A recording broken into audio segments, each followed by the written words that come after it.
Alright, I am back with the Song of Achilles, and we're on the last chapter, chapter 33.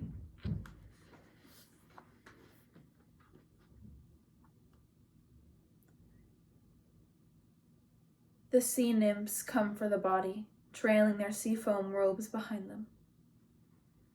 They wash him with rose oil and nectar and weave flowers through his golden hair. The myrmidons build him a pyre and he is placed on it.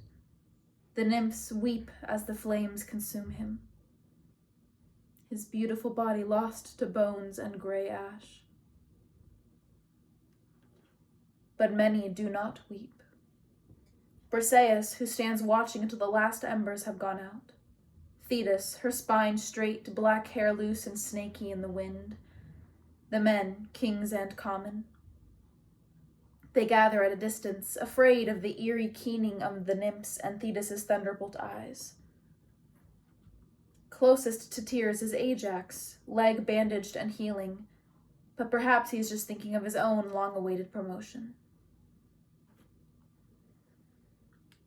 The pyre burns itself out. If the ashes are not gathered soon, they will be lost to the winds, but Thetis, whose office it is, does not move. At last, Odysseus is sent to speak with her. He kneels. "Goddess, we would know your will. Shall we collect the ashes?" She turns to look at him. Perhaps there is grief in her eyes, perhaps not. It is impossible to say. "Collect them, bury them. I have done all I will do." He inclines his head. "Great Thetis, your son wished that his ashes be placed." "I know what he wished. Do as you please. It is not my concern."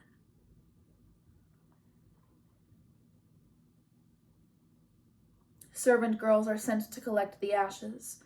They carry them to the golden urn where I rest. Will I feel his ashes as they fall against mine? I think of the snowflakes on Pelion, cold on our red cheeks. The yearning for him is like hunger hollowing me. Somewhere his soul waits, but it is nowhere I can reach. Bury us and mark our names above. Let us be free. His ashes settle among mine, and I feel nothing.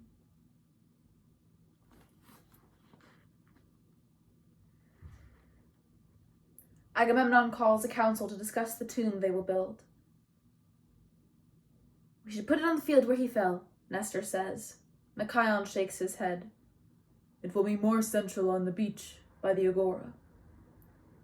"That's the last thing we want, tripping over it every day," Diomedes says. "On the hill, I think, the ridge by their camp," Odysseus says. "Wherever, wherever, wherever." "I have come to take my father's place." The clear voice cuts across the room. The heads of the kings twist towards the tent flap. A boy stands framed in the tent's doorway. His hair is bright red, the color of the fire's crust. He is beautiful, but coldly so, a winter's morning. Only the dullest would not know which father he means. It is stamped on every line of his face so close it tears at me. Just his chin is different, angling sharply down to a point as his mother's did. "I am the son of Achilles," he announces. The kings are staring. Most did not even know Achilles had a child. Only Odysseus has the wits to speak. "May we know the name of Achilles' son?" "My name is Neoptolemus, called Pyrrhus," fire. But there is nothing of flame about him beyond his hair. "Where is my father's seat?" Idomeneus has taken it. He rises. "Here." Pyrrhus' eyes rake over the Cretan king. "I pardon your presumption. You did not know I was coming." He sits. "Lord of Mycenae, lord of Sparta." The slightest incline of his head. I offer myself to your army. Agamemnon's face is caught between disbelief and displeasure. He had thought he was done with Achilles, and the boy's affect is strange, unnerving. You do not seem old enough. 12. He is 12. I have lived with the gods beneath the sea, he says. I have drunk their nectar and feasted on ambrosia. I come now to win the war for you. The fates have said that Troy will not fall without me. What? Agamemnon is aghast. If it is so, we are indeed glad to have you, Menelaus says. We were talking of your father's tomb and where to build it. On the hill, Odysseus says. Menelaus nods. A fitting place for them. Then there is a slight pause. Your father and his companion, Patroclus? And why should this man be buried beside Aristus Achaeon? The air is thick. They are all waiting to hear Menelaus' answer. It was your father's wish, Prince Neoptolemus, that their ashes be placed together. We cannot bury one without the other. Pyrrhus lifts his sharp chin. A slave has no place in his master's tomb. If the ashes are together, it cannot be undone, but I will not allow my father's fame to be diminished. The monument is for him alone. Do not let it be so. Do not leave me here without him. The kings exchange glances. Very well, Agamemnon says. it shall be as you say. I am air and thought and can do nothing.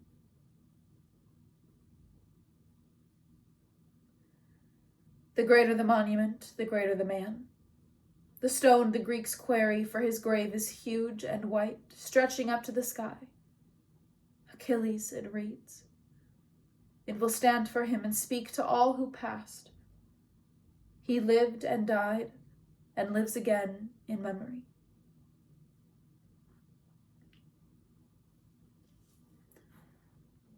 Pyrrhus's banners bear the emblem of Scyros, his mother's land, not Thea. His soldiers, too, are from Scyros. Dutifully, Automedon lines up the Myrmidons and the women in welcome. They watch him make his way up the shore, his gleaming, new-minted troops, his red-gold hair like a flame against the blue of the sky. I am the son of Achilles, he tells them.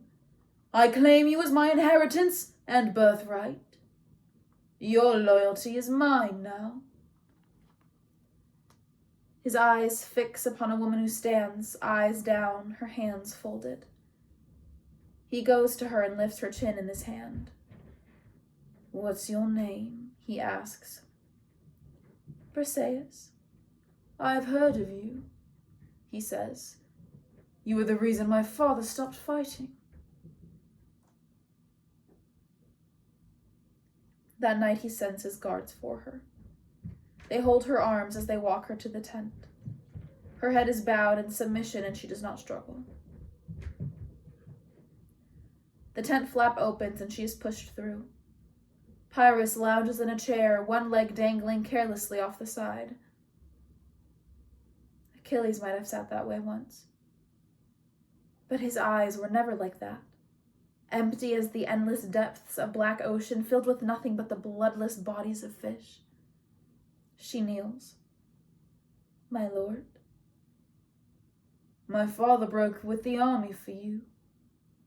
You must have been a good bed slave. Briseis' eyes are at their darkest and most veiled. You honor me, my lord, to say so, but I do not believe it was for me he refused to fight.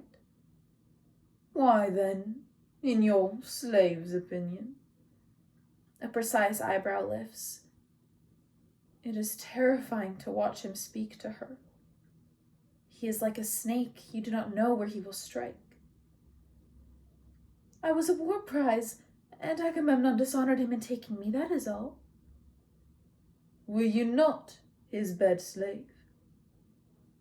No, my lord. Enough! His voice is sharp. Do not lie to me again. You are the best woman in the camp. You were his. Her shoulders have crept up a little. I would not have you think better of me than I deserve. I was never so fortunate. Why? What is wrong with you? She hesitates. My lord, have you heard of the man who was buried with your father?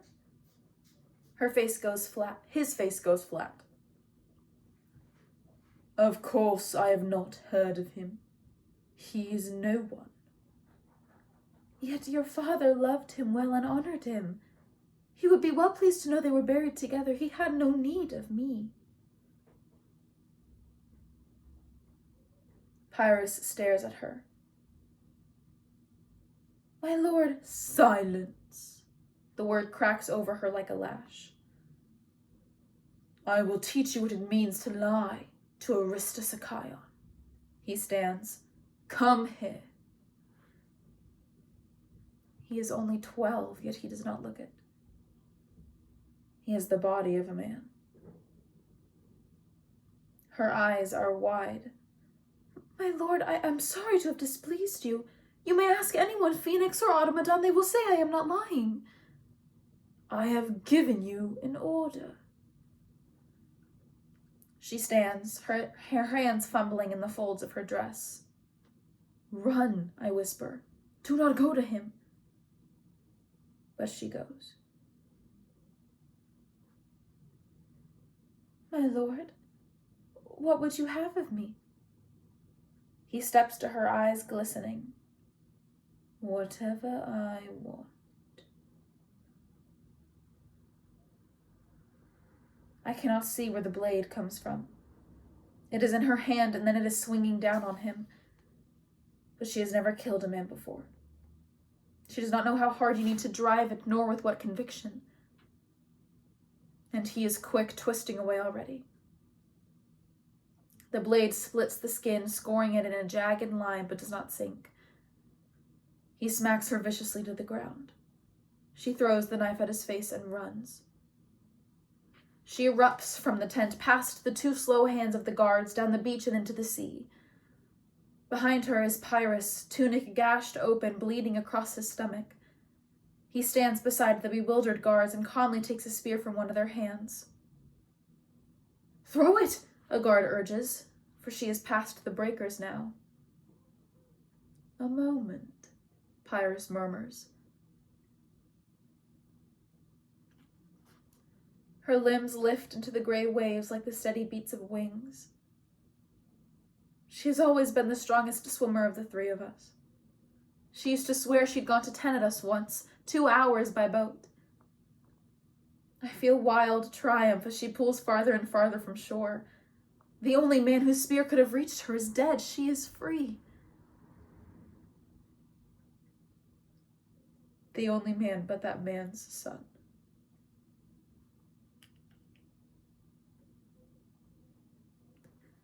The spear flies from the top of the beach, soundless and precise. Its point hits her back like a stone tossed onto a floating leaf. The gulp of black water swallows her whole.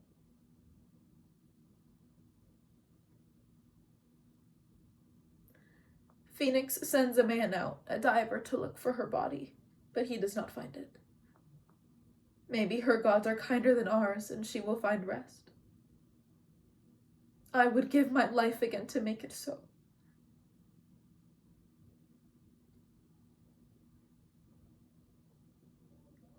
The prophecy told truly. Now that Pyrrhus has come, Troy falls. He does not do it alone, of course. There is the horse and Odysseus' plan and a whole army besides. But he is the one who kills Priam. He is the one who hunts down Hector's wife, Andromache, hiding in a cellar with her son. He plucks the child from her arms and dashes his head against the stone of the walls so hard the skull shatters like a rotted fruit. Even Agamemnon blanched when he heard. The bones of the city are cracked and sucked dry. The Greek kings stuff their holds with its gold columns and princesses. Quicker than I imagined, possibly they packed the camp, all the tents rolled and stowed, the food killed and stored. The beach is stripped clean like a well-picked carcass. I haunt their dreams. Do not leave, I beg them, not until you have given me peace. But if anyone hears, they do not answer.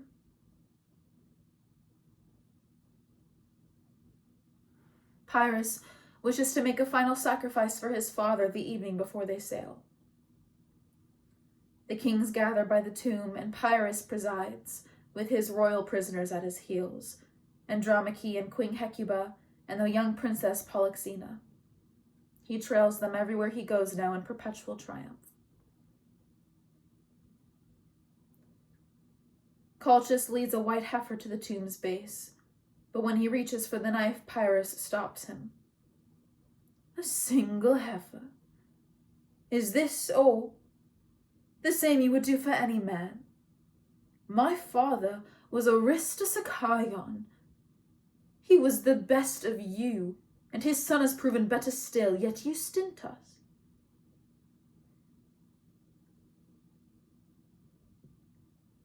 Pyrrhus's hand closes on the shapeless, blowing dress of the Princess Polyxena and yanks her towards the altar. This is what my father's soul deserves.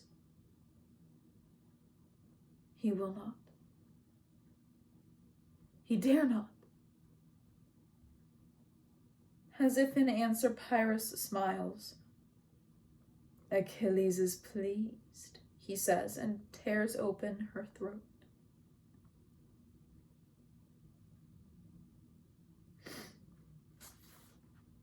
I can taste it still, the gush of salt and iron. It seeped into the grass where we are buried and choked me. The dead are supposed to crave blood, but not like this. Not like this.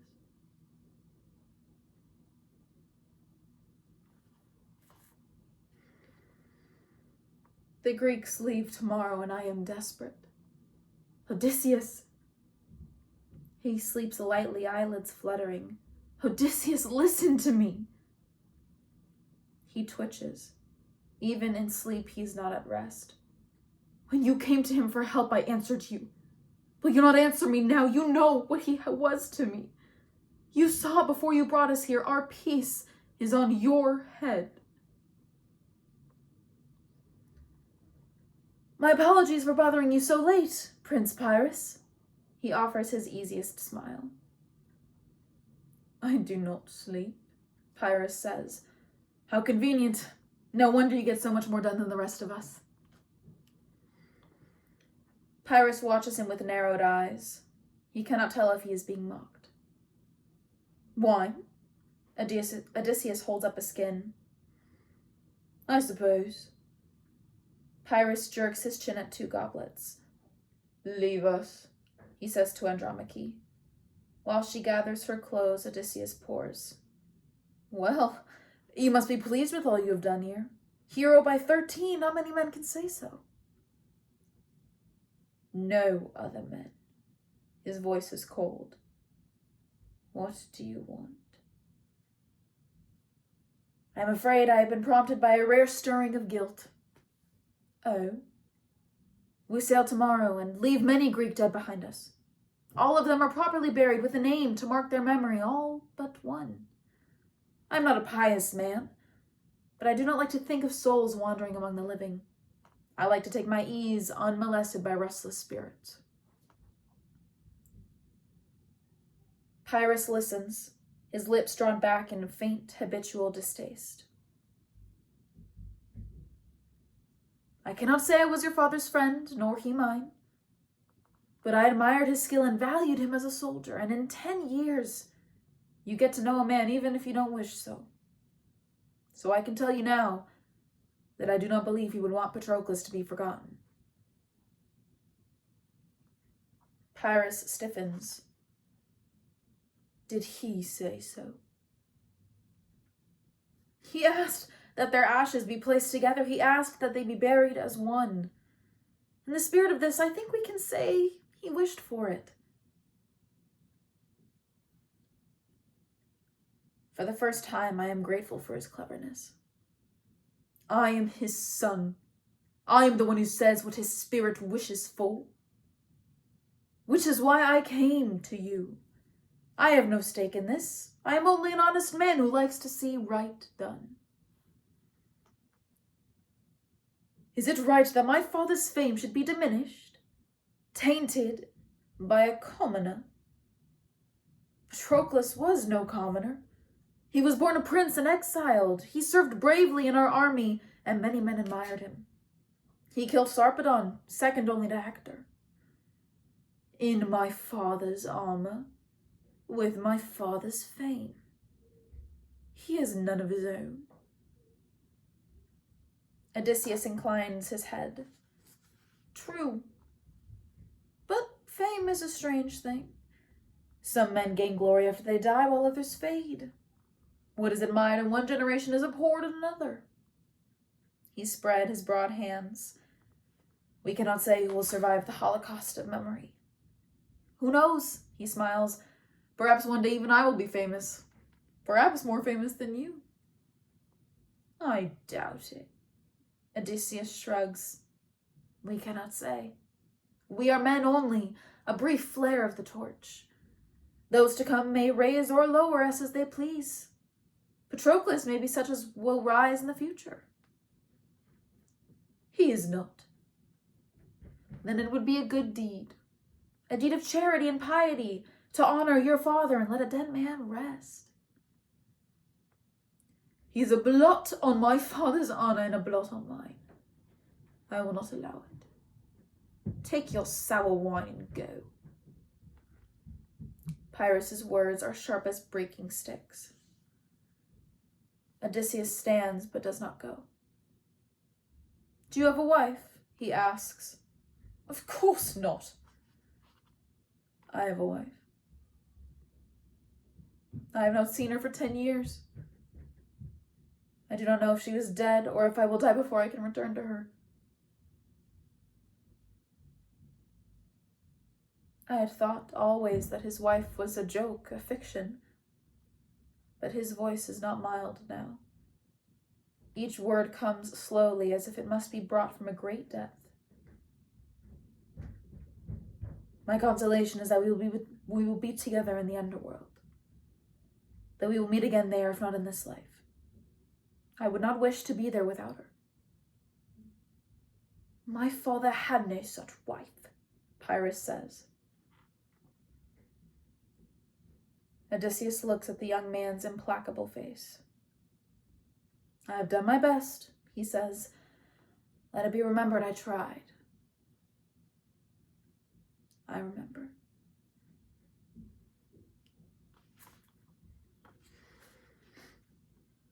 The Greeks sail and take my hope with them.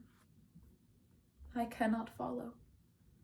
I am tied to this earth where my ashes lie. I curl myself around the stone obelisk of his tomb.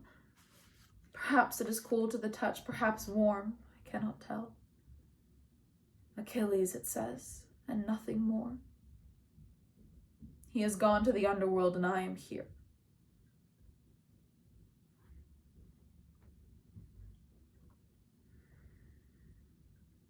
People come to see his grave.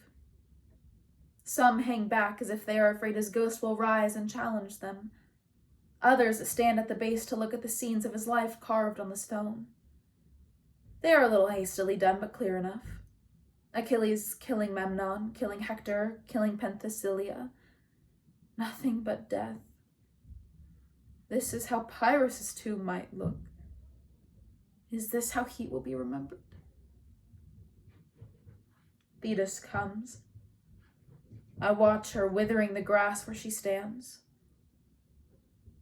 I have not felt such hatred for her in a long time. She made Pyrrhus and loved him more than Achilles.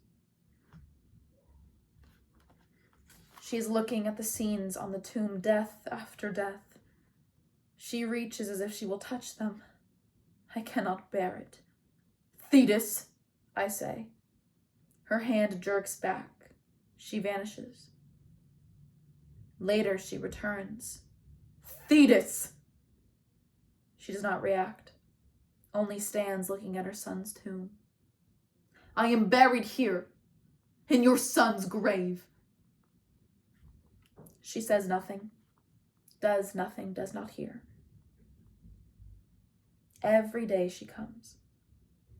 She sits at the tomb's base, and it seems that I can feel her cold through the earth, the slight searing smell of salt.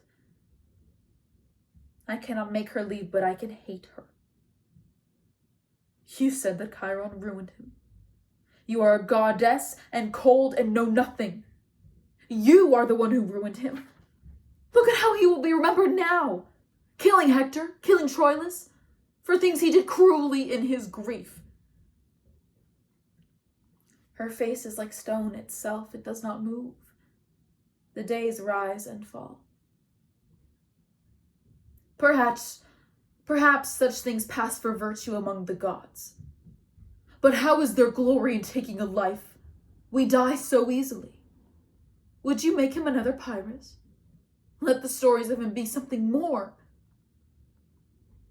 What more? She says. For once I am not afraid. What else can she do to me?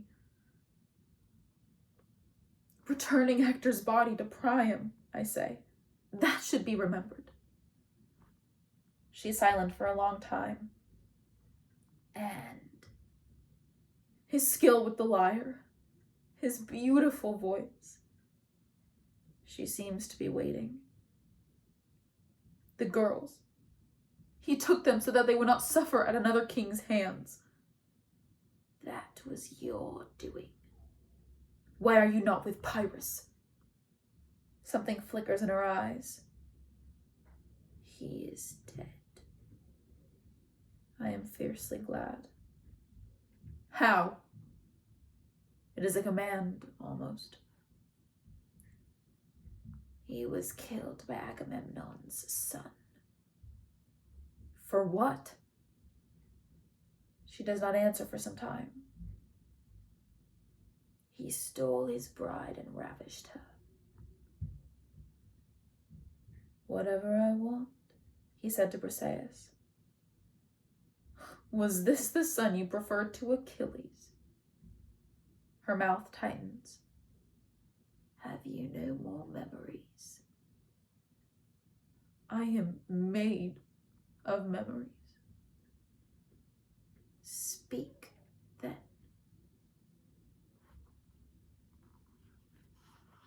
I almost refuse. But the ache for him is stronger than my anger. I want to speak of something not dead or divine. I want him to live. At first it is strange. I am used to keeping things from her, to hoarding him for myself. But the memories well up like spring water faster than I can hold them back. They do not come as words, but like dreams, rising as scent from the rain-wet earth. This, I say, this and this. The way his hair looked in summer sun, his face when he ran, his eyes solemn as an owl at lessons. This and this and this. So many moments of happiness crowding forward. She closes her eyes. The skin over them is the color of sand in winter. She listens, and she too remembers.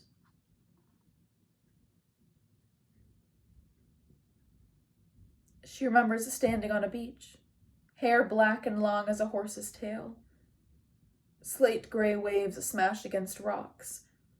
Then a mortal's hands brutal and bruising on her polished skin, the sand scraping her raw and the tearing inside.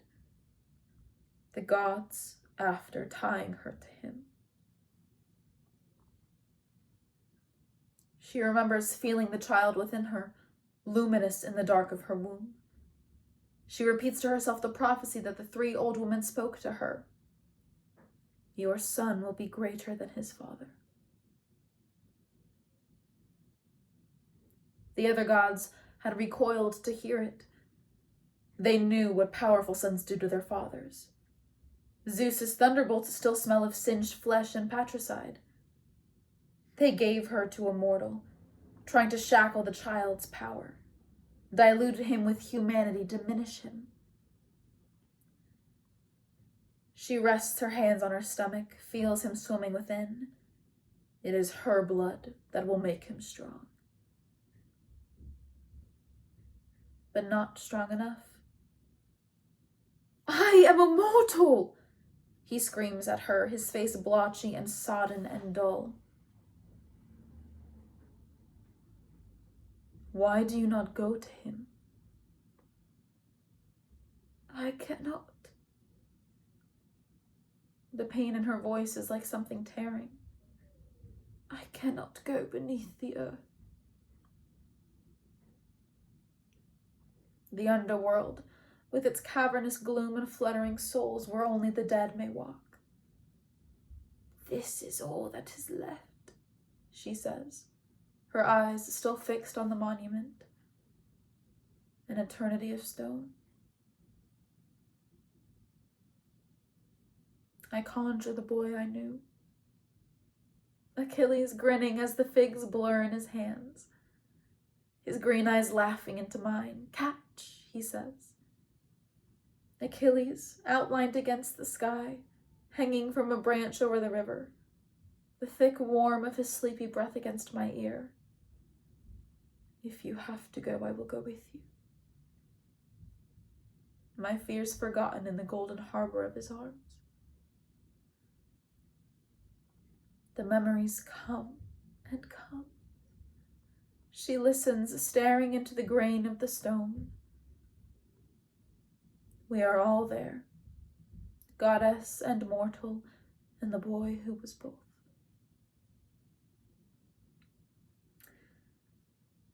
The sun is setting over the sea, spilling its colors on the water's surface. She is beside me, silent in the blurry, creeping dusk. Her face is as unmarked as the first day I saw her. Her arms are crossed over her chest as if to hold some thought to herself. I have told her all. I have spared nothing of any of us. We watch the light sink into the grave of the western sky. I could not make him a god, she says, her jagged voice rich with grief. But you made him. She does not answer me for a long time, only sits, her eyes shining with the last of the dying light. I have done it, she says. At first I do not understand. But then I see the tomb and the marks she has made on the stone. Achilles, it reads, and beside it, Patroclus. Go, she says. He waits for you. In the darkness, two shadows reaching through the hopeless, heavy dusk. Their hands meet, and light spills in a flood like 100 golden urns pouring out the sun.